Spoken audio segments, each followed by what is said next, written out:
I went to lunch with my agent, and we were walking across the street with my one agent, the agent I'd gone to, who then merged with Wally. And Wally was coming across the street. He said, "Not a word yet." And I said, "I wasn't going to ask, Wally." And we went to lunch, came back, and I went home and received a call from my friend Sybil, who used to be the financial person on Hallmark Hall of Fame for many years, and they produced Off-Broadway, and she and George Shaver, they were close forever. Sybil called and said, "I just want to tell you something. I don't want to bother you. People will be calling you, I'm sure." And I said, "What?" "Don't let the silence bother you. That's what happens in this business. It could go quite a long time. And, I hope you're not, you did the best you could." And I said, "That's true, Sybil, I did." She said, "Well, good. So I love you. Bye." Click. So, okay. Thursday went. Friday. A woman across the street. It was now March 7th. Liz, I forget her husband's name, had a tiny house way in the back. And I had loaned them my little new truck. They found a stove around the other side of the block, and they wanted to buy it. It was on the street. They bought it for like $20 or something. They wanted to transport it, and I had announced to the neighbors, "Use my truck," because that's what it's for. A Chevy Love. And they had used it. And then that day, she knocked on the screen door and brought me Shasta daisies and I said, "What are these for?" She said, "Happy birthday." And I said, "How do you?" She said, "We're both Pisces." I said, "Oh, when did we discuss that?" She said, "You brought me flowers last year on my birthday." I said, "I did? I don't remember that."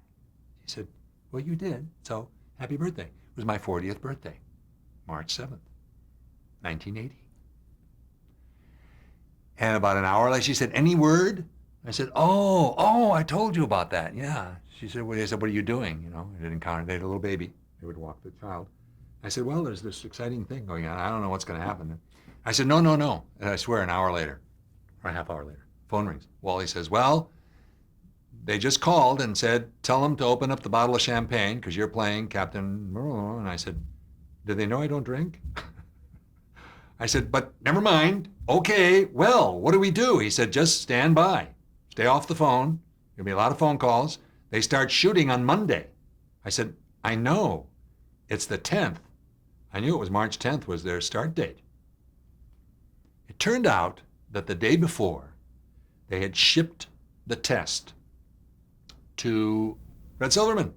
No, Brandon Tartikoff did not do that. Silverman. Silverman brought the great germ of the idea. Do you know this? To Bochco. They'd write me a series about cops, but like more intimate and blah, blah, blah. He had a vague idea. And they came up with, when Barbara Bosson read the pilot, she said, "Stephen, it's the best thing you have ever written. You guys, at home. Whatever this is, it's the best thing ever." Fred Silverman, he was at the affiliates. They thought in New York or Arizona or the other way around. One or the other.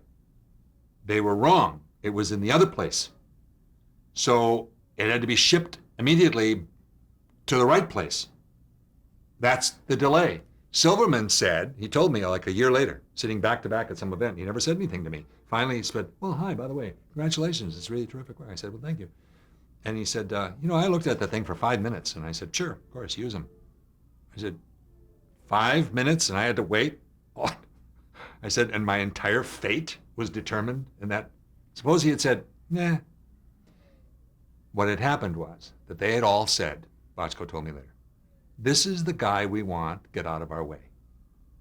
We'll show him to you if you want, but just come on. We're the coaches, we're the coaching staff. This is what we're going to do." Thank goodness for them.